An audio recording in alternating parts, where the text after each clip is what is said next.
Bravo.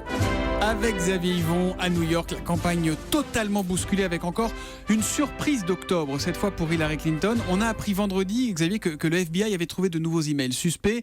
Un rebondissement incroyable et très perturbant à une semaine du vote.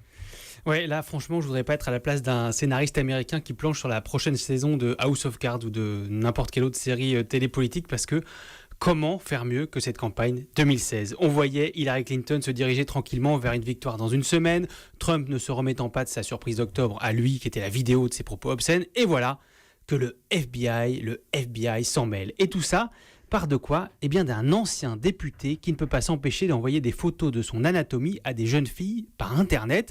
Il s'appelle Anthony Weiner, ça lui a déjà coûté sa carrière politique et il a recommencé, cette fois en envoyant des sextos à une mineure. Alors le FBI a ouvert une enquête et a saisi ses téléphones et ordinateurs, mais voilà, cet obsédé récidiviste n'est autre que le mari de la plus proche conseillère d'Hillary Clinton. Et qu'en fouillant dans son ordinateur, les agents fédéraux sont tombés sur des centaines de milliers d'emails suspects, des messages liés à la fameuse affaire des emails de Clinton quand elle dirigeait la diplomatie américaine. Je vous rappelle, elle utilisait un serveur de messagerie privée, ce qui est interdit, ça aurait pu mettre en danger la sécurité nationale. Le FBI avait conclu cet été qu'il n'y avait pas matière à poursuivre, au grand soulagement de Clinton. Tout ça, patatras, est remis en cause, un cauchemar qui revient pour Halloween.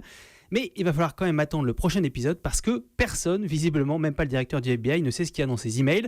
Est-ce qu'ils contiennent des informations classifiées ou bien est-ce que ce sont des copies de messages déjà examinés par le FBI comme le suggèrent certains médias ?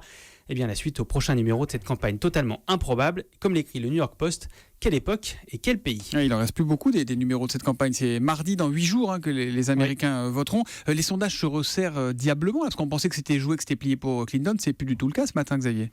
Oui, mais c'est les sondages nationaux quand on regarde État par État, parce que vous savez que c'est une élection qui joue, c'est comme 50 élections locales. Pour l'instant, Clinton a beaucoup plus de chances de remporter suffisamment d'États pour être élue présidente, mais il reste 8 jours. Bon, on vous retrouve tout à l'heure à 7h30 parce que vous avez beaucoup de choses à nous raconter sur les États-Unis ce matin, Xavier Yvon.